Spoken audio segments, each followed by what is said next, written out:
United Arab Emirates ruler welcomes Prime Minister Narendra Modi at Abu Dhabi Airport.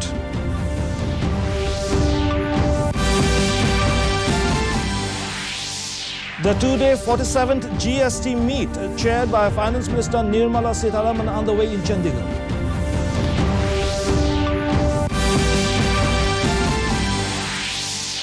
With floodwaters in Assam receding slowly, the situation yet remains critical.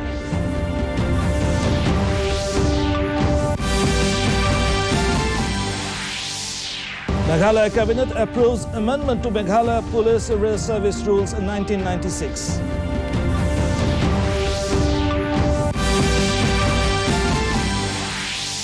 And Sri Lanka defeat India in the third and final T20 International Women's Cricket. A very good evening, viewers. Welcome to the Northeast News Bulletin. This is Hansraj bringing to you the stories in detail. Prime Minister Narendra Modi has reached the United Arab Emirates after attending the G7 summit in Germany. Welcomed at the Abu Dhabi airport by the UAE President Sheikh Mohammed bin Zayed bin Sultan Al Nahyan, Modi in a tweet said he was touched by the special gesture from his brother. The Prime Minister will pay his personal condolences on the passing of Sheikh Khalifa bin Zayed Al Nahyan, the former UAE President and Abu Dhabi ruler. Modi will also congratulate Sheikh Mohammed bin Zayed Al Nahyan on his election as the new president. Early on, Modi said he was leaving Germany after a productive visit in which he attended the G7 summit, interacted with several world leaders and participated in a memorable community program in Munich. The leaders were able to discuss many issues aimed at furthering global well-being and prosperity.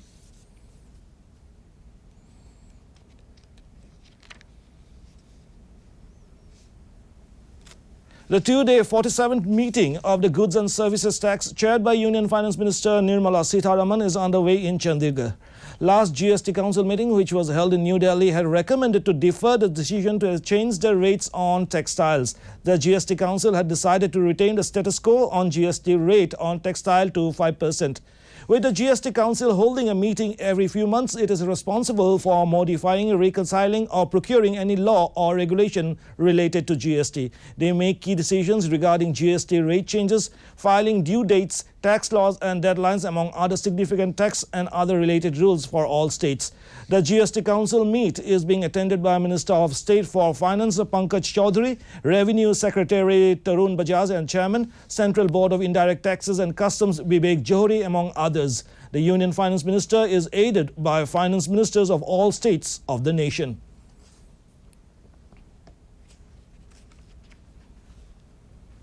Chemical and Fertilizers Minister Dr. Mansukh Mandavia today chaired the meeting for planning upcoming 12th edition of India Chem 2022 in New Delhi. Theme of this year's edition is Visiting 2030 Chem and Petrochemicals Build India. During the meeting, Mandavia said the event will showcase tremendous potential and supportive government policy for sustainable growth in the sector. He said it will also provide a platform for domestic and international investors and other stakeholders to interact and forge alliances to further strengthen Prime Minister Narendra Modi's Make in India, Make for the World mission. Dr. Mandavia also launched the brochure for the 12th edition of India Chem 2022.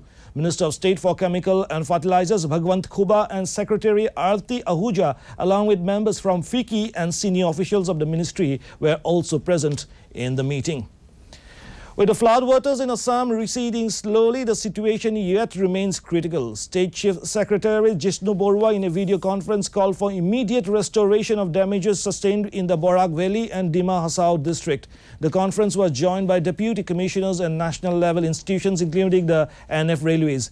The Chief Secretary also directed assessment of all the rehabilitation grant in Kasar ahead of July 10th. Over 21 lakh people in 22 districts are hit. In the last 24 hours, 8 persons, including 2 children, lost their lives. 74,655 hectares are still submerged in water, with over 1,91,000 people taking shelter in relief camps.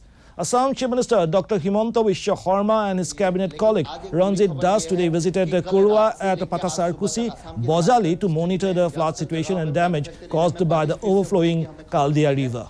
हम देख सकते हैं कि मैं भी ब्रह्मपुत्र के किनारे पे हूँ। यहाँ आप देख सकते हैं कि ब्रह्मपुत्र के पानी अभी स्टेडी है गुवाहाटी के आसपास धारापुर में, लेकिन जो ज्यादातर जगह पे है वहां पे क्योंकि कल रात से फिर से बारिश हो रही है तो पानी धीरे धीरे थोड़ा बढ़ने लगे हैं फिर से। हालांकि अभी भी सिचुएशन आउट ऑफ कंट्रोल नहीं है, लेकिन जोरहाट के आसपास निमाटी घाट जो एरिया है वहां पे अभी भी पानी डेंजर लेवल के ऊपर फिर से है ब्रह्मपुत्र के, और बेकी नदी है और आपके कपिली, ये दोनों ब्रह्मपुत्र के ट्रिब्यूटरीज है, ये दोनों भी अभी डेंजर लेवल के ऊपर फिर से बह रही है। और मैं अगर बड़ाक वैली की बात करता हूं तो बड़ाक वैली में जो बड़ाक नदी है वो भी 2 जगह पे डेंजर लेवल के ऊपर बह रही है, और कुसियारा नदी है वो भी डेंजर लेवल के ऊपर बह रही है। तो ये अगर बारिश आज नहीं रुकी और अगर ज्यादा बारिश हुई, जैसे मौसम विभाग का प्रेडिक्शन है कि heavy to very heavy rainfall होने की चांस है आसाम में अगले 2-3 दिन में, तो अगर ऐसी हुई तो ये फ्लड सिचुएशन में जो सुधार आई थी वो फिर से खराब हो सकता है। राहत जो रिलीफ मेजर्स है उसके बारे में मैं अगर बात करूंगा, मैं शुरू करूंगा सिलचर से जो सबसे वर्स्ट अफेक्टेड है। वहां पे लास्ट 2-3 दिन से ड्रोन से असेसमेंट किया जा रहा है कि लोगों अगर कहीं भी अभी भी फंसे हुए हैं या फिर कई ऐसे जगह है जहां के रोड इंफ्रास्ट्रक्चर डैमेज होने की वजह से लोग नहीं पहुंच पा रहे, तो वहां पहुंचने की कोशिश किया जा रहा है कि ड्रोन से असेसमेंट हो, और बाकी जो एनडीआरएफ एसडीआरएफ लेके जो लोकल पुलिस हो, इंडियन आर्मी के लोग हो, सब लोग लगे पड़े हुए हैं और सब कोशिश कर रहे हैं कि लोगों तक राहत पहुंचे। पानी की फैसिलिटीज हो, हेल्थ फैसिलिटीज हो, डॉक्टर की फैसिलिटीज हो, ये सब लगातार कोशिश जारी है। और एक अच्छी न्यूज ये है कि जो नियर बाय स्टेट है सिलचर और बराक वैली के आसपास, तो मणिपुर और मिजोरम के गवर्नमेंट और वहां के सिविल ऑर्गेनाइजेशंस भी लोग मदद भेज रहा है। वो लोग खाने का सामान, पानी, ये सब भेज रहा है। और कल डिस्ट्रिक्ट एडमिनिस्ट्रेशन ने एक इनिशिएटिव शुरू किया है कि नाव पे एक मोबाइल वाटर प्यूरिफाइंग यूनिट वो लोग लेके जा रहे हैं कि जहां पे लोगों को पीने का पानी का समस्या हो रहा है वहां शुद्ध पानी मिले। तो ये सब कोशिश जारी है, और बाकी ब्रह्मपुत्र वैली के जितने भी जगह है जहां पे पानी सूख रही है तो वहां पे भी कोशिश ये As incessant rains lash various districts in Arunachal Pradesh, there are reports of loss of life and damage to property since Monday. While a 36-year-old woman, Snagyo Yapa, was killed in a landslip in Takar colony in Naharlugun, 3 others injured were evacuated safely. 4 people were washed away by flash floods caused by heavy downpour in Huto village of Balijan in Papumpare district. National Disaster Response Force (NDRF) reports said one body recovered has been identified as that of 19-year-old Hilang Boni. Out of 2 laborers trapped in a landslide at the under-construction water treatment plant of the Greenfield Airport in Holongi, one was rescued. NDRF personnel also rescued 5 youths trapped in the Dikrong River in the Itanagar capital region. Pasighat Panging Alo road traffic has been disrupted even as efforts are on to restore traffic on this route. से बारिश शुरू हुआ है तब से अभी तक तो अभी और भी पानी भरने के लिए है। अभी तो शुरुआत ही है, और भी पानी भरने के लिए है।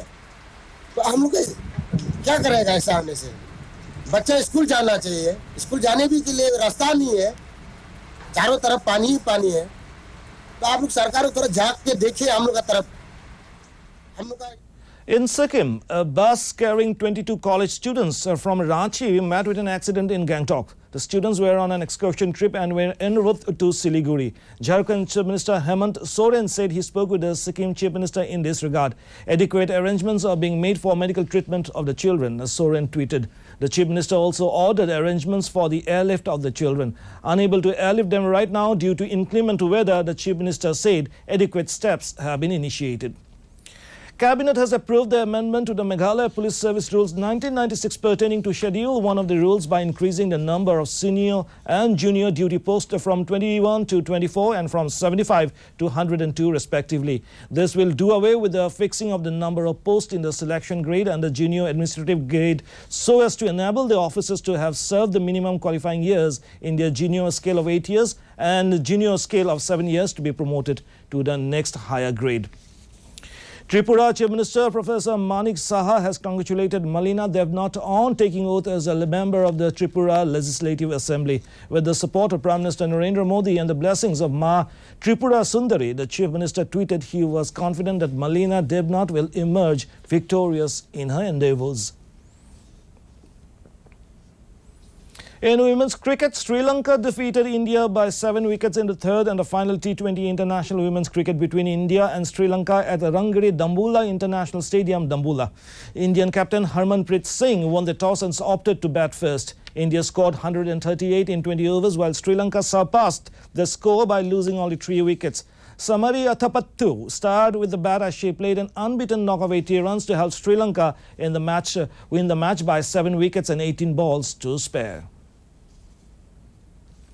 Government of Meghalaya announces 2% additional interest subvention to standard Kisan credit card borrowers in the state. With this measure, the effective interest rate on Kisan credit card borrowings in the state now stands at 0%. Under this scheme, the farmers can avail concessional crop loans up to 3 lakh rupees at 7% rate of interest. The Government of India provides for subvention of interest of 3% for prompt repayment within a period of 1 year from the date of advance. The scheme will help farmers to avail short-term crop loans up to 3 lakh rupees payable within 1 year at only 4% per annum. Mizoram Chief Minister Zoramthanga said that he was honoured to attend the 5th convocation of the National Institute of Technology, NIT, Mizoram at Aizawl Club today. Zoramthanga said the NIT students and achievers will be a blessing for our country and its people in the days to come. Mizoram wishes all the new graduates and achievers a very successful life ahead, the Chief Minister tweeted. Lauding Mizoram's efforts in making Mizoram state capital's Site River clean, Prime Minister Narendra Modi called for the use of plastic waste for construction of green roads in Man Ki Baat. Referring to the initiative under the Save Sitalwe Coordination Committee, Modi said a panel has been created for revival of the dying Site River. Once a merry, gurgling stream, the Site is now polluted with city waste that go down the drain and merge into the river. After a long lull due to COVID, the Save Sitalwe Coordination Committee at a meeting in May last, a comprehensive action plan was chalked out. The meet was chaired by the Mizoram Chief Secretary Renu Sharma. 80% of the Site River waste are plastic waste. This waste are recycled to make green roads. Mizoram's first green road is completely made out of plastic. Plastic और polythene का कचरा भरा हुआ था। नदी को बचाने के लिए काम कर रही संस्था ने इसी पॉलीथीन से सड़क बनाने का फैसला लिया। यानी जो कचरा नदी से निकला, उससे मिजोरम के एक गांव में राज्य की पहली प्लास्टिक रोड बनाई गई। यानी Researchers from the Indian Institute of Technology, Guwahati, have carried out a study of coal mines on the bioremediation of acid mine drainage or AMD in constructed wetlands. This is the first study to demonstrate the bioremediation of AMD from the northeastern coalfields using constructed wetlands. Acid mine drainage refers to the acidic wastewater from coal mines containing high amount of sulfate, iron and various toxic heavy metals.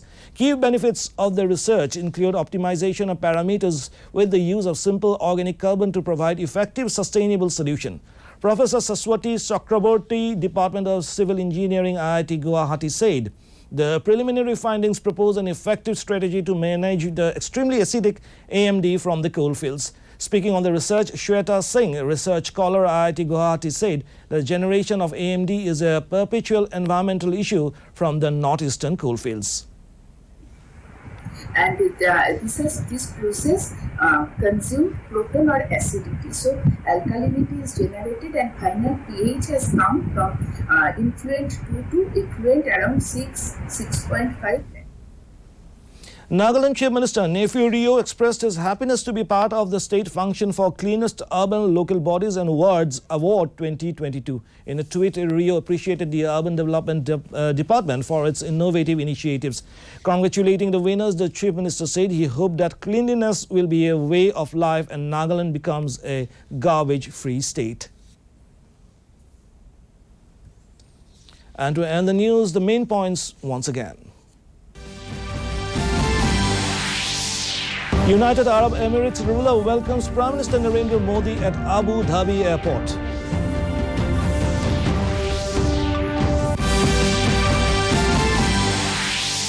The two-day 47th GST meet chaired by Finance Minister Nirmala Sitharaman underway in Chandigarh.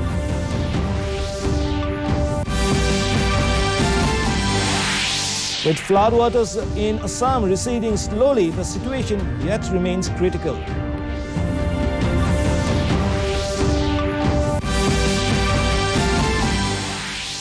Meghalaya Cabinet approves amendment to Meghalaya Police Service Rules 1996.